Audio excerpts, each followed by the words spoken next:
Puji Tuhan, Shalom semuanya, selamat pagi. Kita akan membuka renungan kita. Pagi hari ini diambil dari Imamat pasal yang ke-27. Ayat yang pertama, secara khusus kita akan fokus kepada ayat yang pertama, kedua, dan ayat yang ke-8. Tuhan berfirman kepada Musa, "Berbicaralah kepada orang Israel dan katakan kepada mereka, apabila seorang mengucapkan nazar khusus kepada Tuhan mengenai orang menurut penilaian yang berlaku untuk itu." Lalu dijelaskan di ayat 3, maka tentang nilai bagi orang laki-laki dari yang umur 20 tahun sampai yang berumur 60 tahun, nilai itu harus 50 shikal perak ditimbang menurut shikal kudus. Tetapi jikalau itu seorang perempuan, nilai itu harus 30 shikal. Jikalau itu mengenai seseorang dari yang umur 5 tahun sampai yang umur 20 tahun, maka bagi laki-laki nilai itu harus 20 shikal dan bagi perempuan 10 shikal.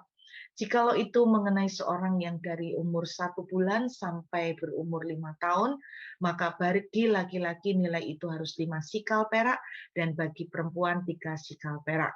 Jikalau itu mengenai seorang yang berumur 60 tahun atau lebih, jikalau itu mengenai laki-laki, maka nilai itu harus 15 shikal dan bagi perempuan 10 shikal.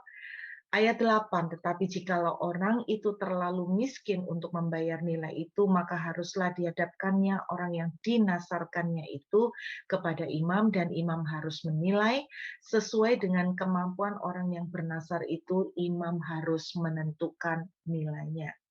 Pagi ini saya mau berbicara tentang nasar. Ya saudara, berapa banyak anak-anak Tuhan tanpa disadarin kita itu mengucapkan nazar, atau kata lainnya kita itu memberikan janji di hadapan Tuhan. Nah, saudara, di ayat-ayat ini kebetulan secara khusus berbicara mengenai nazar yang menyangkut seseorang. Dan ayat 8, saya mengambil satu pelajaran dari ayat 8.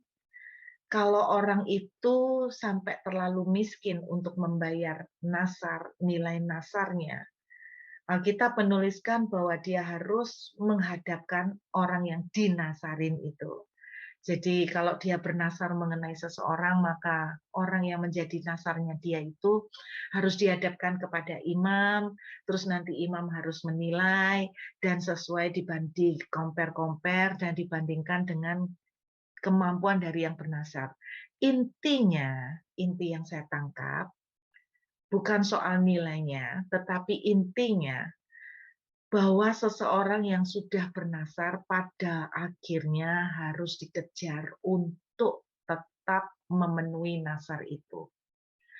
Dan yang menariknya tuh begini, bahkan ketika orang itu terlalu miskin untuk membayar nilai itu. Jadi istilahnya dia bernasar mengenai seseorang, kemudian nilainya ternyata dia tidak nututin untuk membayar secara materi, maka imam itu harus memberikan penilaian lagi, harus memberikan satu nilai lagi untuk dibayar.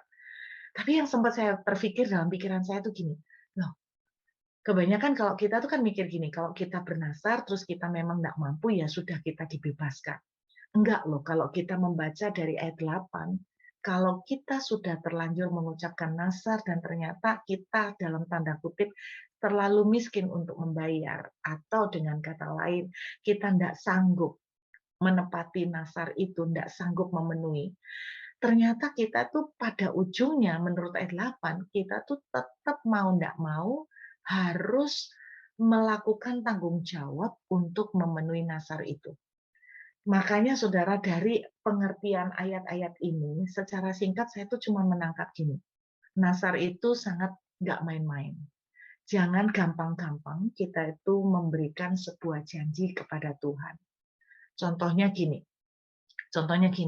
berapa banyak orang itu bernasar seperti ini, kalau rumahku laku, maka aku akan membayar, misalnya aku akan memberikan kepada Tuhan sekian. Nah, ternyata Kalau menurut ayat 8, kalaupun kita terlalu miskin, misalnya harga rumah, misalnya kalau rumahku laku sekian, aku akan memberikan sekian untuk persembahan. Ternyata misalnya rumah kita itu tidak laku sekian, tetapi tetap laku dengan nilai yang lebih bawah. Saudara kalau menangkap ayat 8, kalaupun kita itu tidak mampu untuk membayar sesuai dengan nilai yang kita janjikan, tetap ada bagian nilai yang harus kita bayar. Dengan kata lain, nasar itu tetap menuntut satu pertanggungjawaban kita untuk membayarnya. Berbicara tentang nasar, saya teringat kitab Amsal. Nah, saudara, Amsal pasal yang ke-6, kita lihat ya, Amsal pasal yang ke-6, berbicara mengenai nasar atau janji di hadapan Tuhan. Saya teringat Amsal pasal 6 ayat 2.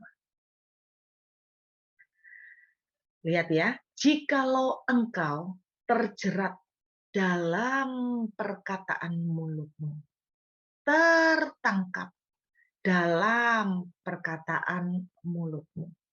Saudara, kata-kata yang kita ucapkan menurut pasal 6 ayat 2 itu seperti jerat. Kalau di dalam bahasa Inggrisnya memakai kata jala, seperti jala, jaring.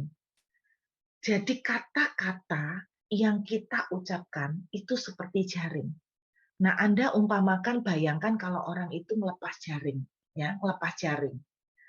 Pasti kalau kita itu melepas jaring, nggak dapat ikan pun pasti tetap ada sesuatu yang kita masukkan di dalamnya. Kita misalnya gini, kita melepaskan jaring pengen nangkep ikan, tetapi ternyata yang kita dapat bukan ikan, tapi mungkin sampah atau rumput laut. Tetapi intinya tetap jaring itu tetap menangkap sesuatu. Jaring itu tetap menarik sesuatu. Kata-kata yang kita ucapkan, mau maksudnya untuk guyon atau bercanda, tetapi tetap ada sesuatu yang terjaring di dalamnya. Walaupun kata-kata yang kita ucapkan itu bermaksud cuma sekedar intermezzo atau iseng untuk asal lewat, ternyata kalau menurut ayat 2 kata-kata itu seperti jaring yang ketika sekali kita lepas, walaupun kita nggak dapat ikan, tetap ada sesuatu yang kena tangkap seperti rumput laut atau sampah. Maka berbahaya sekali, makanya ketika saya ingat tentang nasar, saya ingat ayat ini. Berarti sekali apa yang kita ucapkan, hati-hati kalau sesumbar, karena walaupun kita tidak ada poin atau maksudnya ke sana, tetapi tetap ada sesuatu yang akan kita tangkap, yang akan kita jaring, dan itu harus kita pertanggungjawabkan.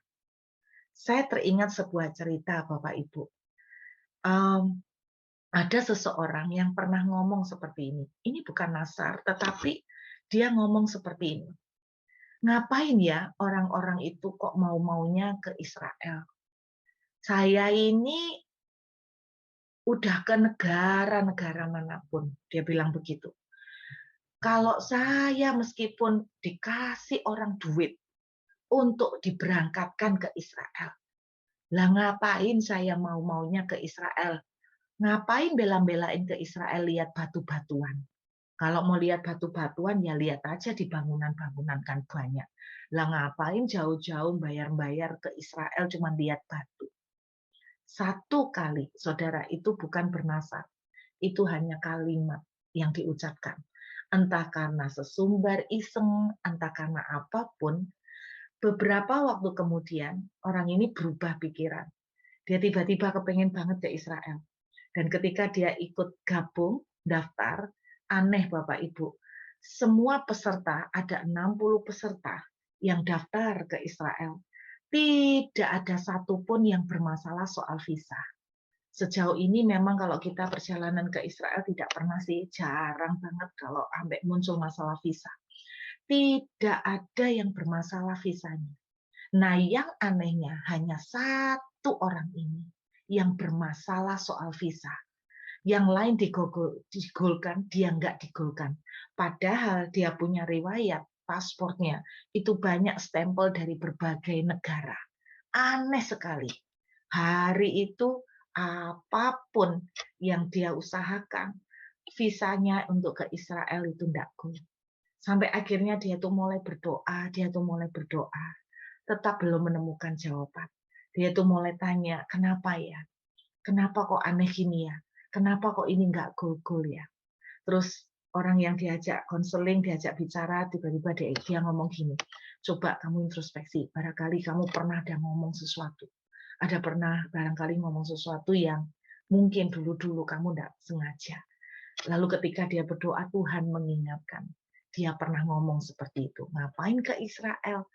Kalau aku lo biarpun dikasih duit, nggak bela nih ke Israel, cuma buat lihat batu." Dan sungguh ketika dia harus melamar, mendaftar untuk ke Israel, dia ngalamin seperti itu. Ketika dia diingatkan Tuhan, dia nangis, saudara, dia minta ampun. Tuhan itu ingatkan dia begini, "Kamu tahu enggak, setiap kata-kata yang kamu ucapkan, walaupun kamu bermaksud sungguh-sungguh ataupun sekedar untuk sambil lalu, setiap kata-kata yang kamu ucapkan itu seperti jaring, dan iblis akan menangkap. Iblis akan memakai itu untuk dibalikkan kepada kamu."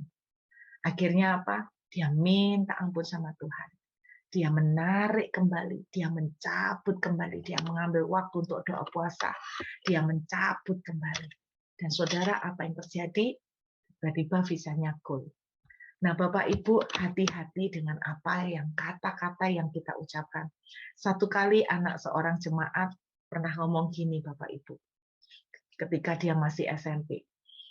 Dia tuh ketika mens, terus sakit kramnya luar biasa, dia tuh ngomong seperti ini, bukan nasar ya, tapi ngomong, "Aduh, nggak enak ya jadi perempuan itu. Kenapa sih ya Tuhan itu kok nggak bikin aku jadi laki-laki? Sebel aku jadi perempuan. Nggak enak loh.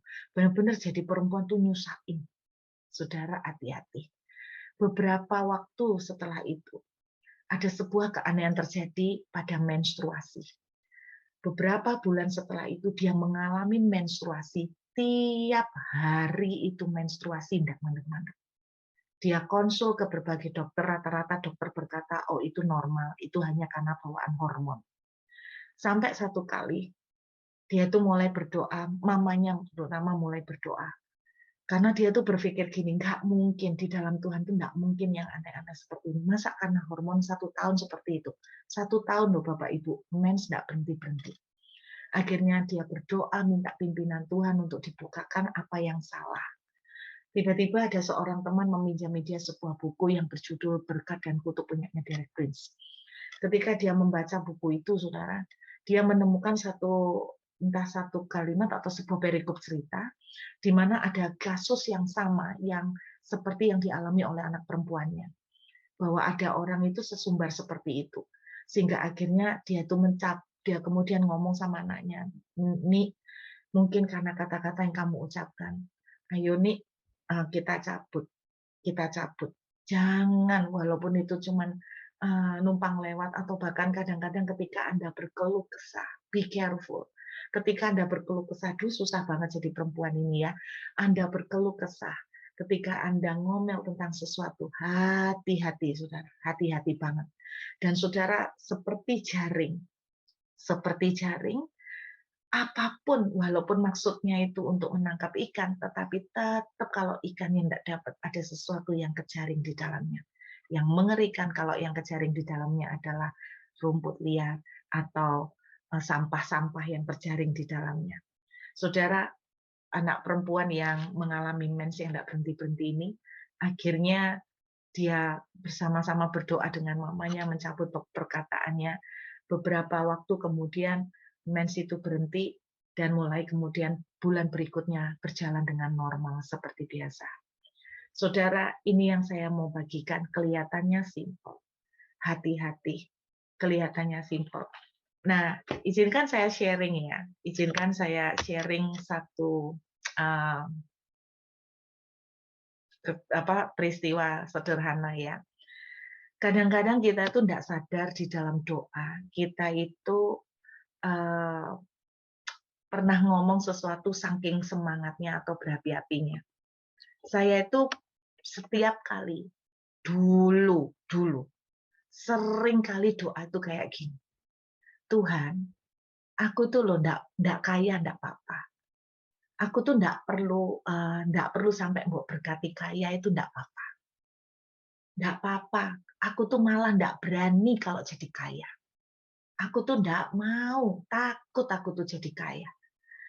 Aku ini ndak usah Mbok buat jadi kaya banyak duit banget. Karena apa? Aku tuh takut hatiku itu tidak mencintaimu." Wah, kelihatannya doanya rohani banget ya Bapak Ibu. Doanya rohani banget, militan. Sampai satu kali, seseorang itu menegur saya. Dia tuh bilang gini, "Kamu tuh loh, doa kayak gitu tuh Mbok pikir tuh doa yang paling benar. Kamu pikir doa seperti itu doa yang paling berkenan. Tuhan, aku nggak usah Mbok berkati kaya, nanti kalau kaya aku takut tambah nggak cinta Tuhan." Terus saya tanya, "Loh, salah saya di mana?" Dia bilang begini, "Kenapa kamu tidak berdoa begini? Tuhan, kalau memang Engkau mau mempercayakan berkat materi yang banyak kepadaku, siapkan aku. Buatlah aku supaya siap untuk menjadi pembendahara yang baik. Berikan aku hati yang juga siap untuk menampung berkat yang semakin besar yang Kau percayakan kepadaku." Harusnya gitu doanya. Jadi bukan ngomong, "Tuhan, aku ndak usah Mbok berkati kaya. Sebab apa nanti aku takut hatiku berubah." Iblis itu akan tangkep. Iblis itu akan tangkep ketika Tuhan mau memberkati saudara dan saya, dia akan datang kepada Tuhan seperti kepada Ayub. Jadi kayak ceritanya iblis itu datang ke Tuhan seperti kasusnya Ayub. Dan iblis akan ngomong gini, "Ngapain Tuhan, kamu kok mau memberkati anak ini? Wong dia loh udah minta, dia ndak mau kaya. Ngapain Tuhan mau memberkati? Wong dia sendiri maunya, dia ndak kaya." Hati-hati.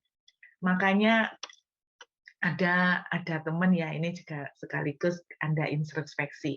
Kita ini kalau doa, kadang-kadang saya kasih contoh-contoh doa yang kelihatannya rohani.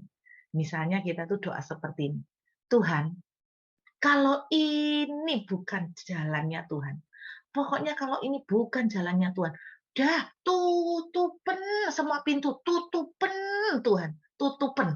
Wah, saudara, be careful. Dulu saya juga doanya kayak gitu. Tutupen, wes pokoknya yang bukan dari Tuhan, tutupen semua. Loh, Bu, lah bener sih kalau bukan dari Tuhan, tutupen. Iya benar, tapi kenapa daripada ngomong seperti itu, kenapa enggak bilang begini, "Tuhan, aku bersyukur kalau Tuhan itu buka semua pintu. Tetapi beri aku hikmat untuk aku tuh milih pintu yang mana yang Tuhan mau." Karena kalau Anda ngomong, "Tutupen pintu semua," itu akhirnya Anda tuh akan mengalami yang namanya perlakuan yang militer, yang dimiliterin. Sama seperti ketika ada orang doanya kayak gini. Nah, mungkin ada di antara saudara diingatkan ya, yang doanya kayak gini, "Tuhan, Tuhan, kalau aku sudah mulai enak, aku sudah mulai mulai comfort, mulai merasa nyaman. Wis Tuhan, habisin aku. Habiskan aku Tuhan." Ayo hati-hati doa kayak gitu. Dihabisin bener kita ndak mampu, modiar mabuk-mabuk sungguhan. "Habisin aku Tuhan. Lek aku sudah mulai nyaman, sudah mulai aras-arasen bahasanya orang Jawa, sudah mulai suam-suam, Tuhan, habisin aku sudah, bikin aku ndak nyaman, habis aku sudah." Aduh, saya tuh ngomong gini, "Kamu loh kok berani banget doa kayak gitu, Cek, berani nih kalau doa kayak gitu." Bapak Ibu, saya menyarankan jangan doa seperti itu. Jangan bilang gini, "Tuhan, kalau aku ini lagi nyaman, habiskan aku." Kenapa enggak bilang gini? Saya ngomong gini, kenapa enggak bilang, "Tuhan, kalau aku mulai suam-suam dengan Engkau, kalau aku tuh mulai kurang berapi-api dengan Engkau, aku mohon Tuhan, buatlah hatiku itu seperti orang yang kecanduan cinta kepadamu. Karena aku tidak bisa membuat aku jatuh cinta kepadamu. Aku tuh tidak bisa membuat diriku tuh tergila-gila kepadamu." Saya niru doanya hamba-hamba Tuhan dulu di Patra. Mereka sering bilang gini, "Buatlah aku itu setiap pori-poriku itu memanggil namamu. Buatlah aku itu teringat-ingat terus kepadamu Tuhan. Buatlah aku itu merindukan Engkau setiap waktu. Saya tuh ngomong ginilah, doanya intinya kan sama. Ngapain pakai yang serem yang pertama? Habiskan aku Tuhan. Aduh, saya tuh jujur serem loh dengan doa seperti itu. Karena apa? Karena saudara dan saya itu tidak tahu kekuatan kita. Kita minta dihabisin benar, kita habis benar, bahaya. Bapak Ibu, pagi ini sederhana apa yang saya mau sampaikan. Hati-hati dengan setiap pemakaian kata-kata yang Anda ucapkan. Karena itu seperti jaring. Walaupun tadinya dimaksudkan untuk menangkap ikan, tetapi sesuatu yang tidak Anda harapkan pun bisa ikut tertangkap di dalamnya. Jadi kenapa berdoa Tuhan kalau bukan dari Engkau tutup semua pintu? Bahaya, karena seperti dipukul dengan keras. Kenapa tidak doa begini Tuhan? Silakan, Engkau mau buka pintu semuanya, tapi beri aku hikmat untuk menangkap. Beri aku hikmat untuk bisa mengerti dan bijak. Loh Bu, bukankah kalau doa-doa yang seperti tadi kita tuh benar-benar bayar harga pikul salib? Saudara, itu bukan pikul salib, itu cari masalah. Kita itu tidak pernah tahu kekuatan kita. Kita tidak pernah tahu kemampuan kita dalam menghadapi sebuah proses. Karena itu jangan sok-sokan untuk pakai ngomong kata-kata seperti itu. Hati-hati dengan setiap yang kau ucapkan. Hati-hati Bapak Ibu. Kalau Anda tidak menginginkan sesuatu, juga hati-hati bilang, aku bahasanya orang Jawa mantep, tidak paten ya, tidak kepingin ya, gak sampai yang belani ya. Aduh Bapak Ibu, be careful, karena suatu saat Anda mungkin berubah pikiran. Suatu saat Anda mungkin menginginkan sesuatu. Kayak contoh orang mau ke Israel. Jadi hari ini, biarlah hari ini kita diingatkan kembali bahwa kata-kata kita itu adalah seperti jaring. Ingat ya, seperti jaring. Seperti jala ikan. Kalaupun kita tidak dapat tangkap ikan, sesuatu kemasukan di dalam jaring. Hati-hati. Ucapkanlah kata-kata yang positif. Ucapkanlah kata-kata yang indah. Ucapkanlah kata-kata yang membangun. Amin. Yuk kita berdoa. Bapak Ibu, kita siapkan hati kembali untuk perjamuan kudus. Kita akan ambil roti.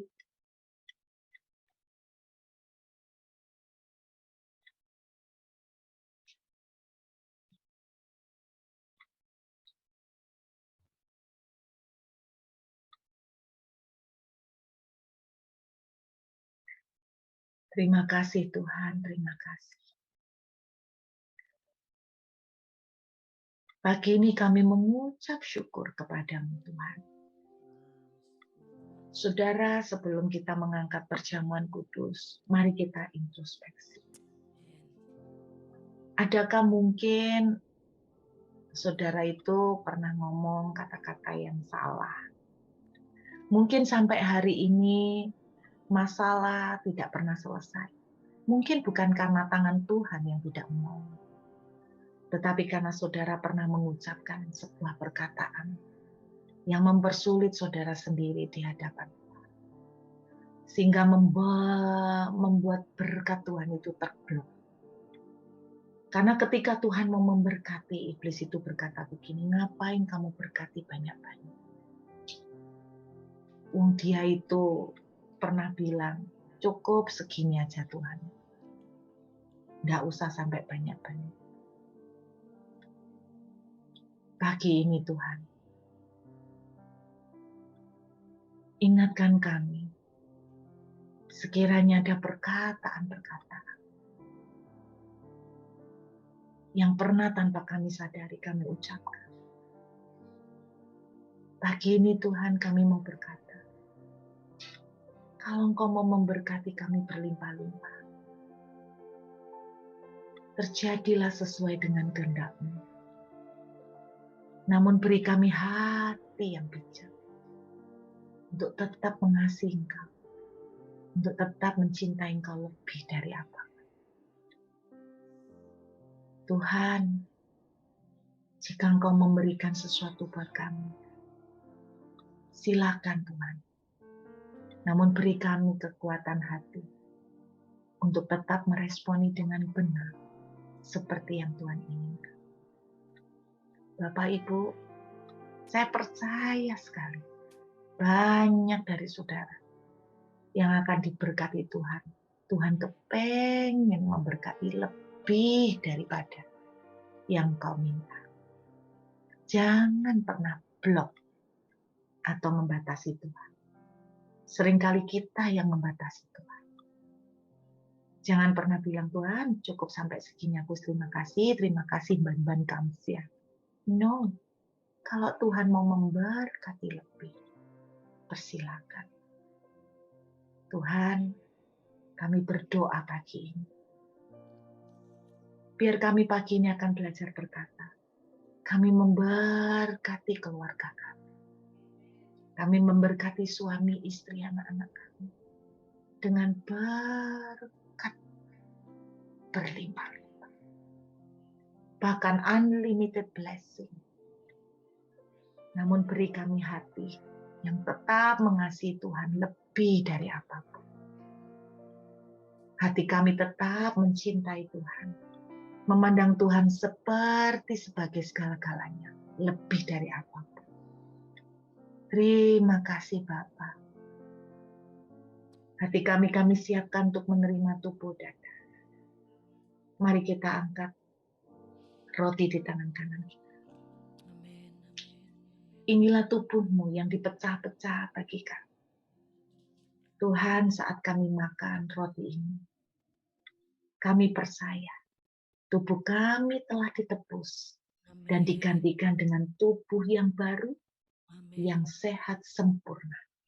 Bebas dari segala penyakit, bebas dari segala kemandulan, bebas dari segala kekeringan.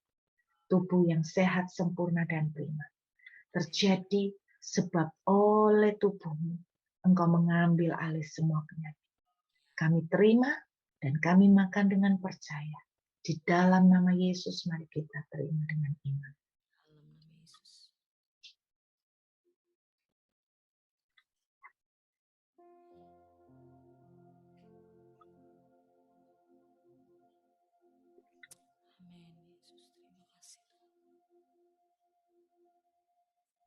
Mari kita angkat anggur di tangan kanan. Inilah darahmu yang tercurah bagi kami. Inilah koinonia, perjanjian dengan darah Yesus. Yang berarti segala yang diraih oleh darahmu telah diberikan kepada kami.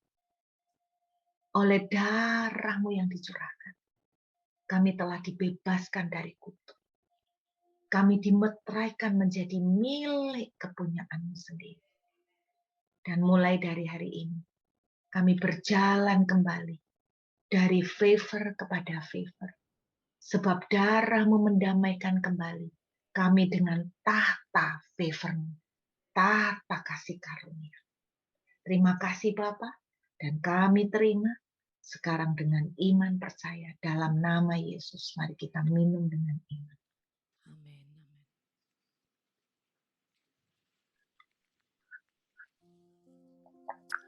Haleluya, haleluya. Terima kasih Tuhan. Yuk kita siapkan hati untuk doa syafaat.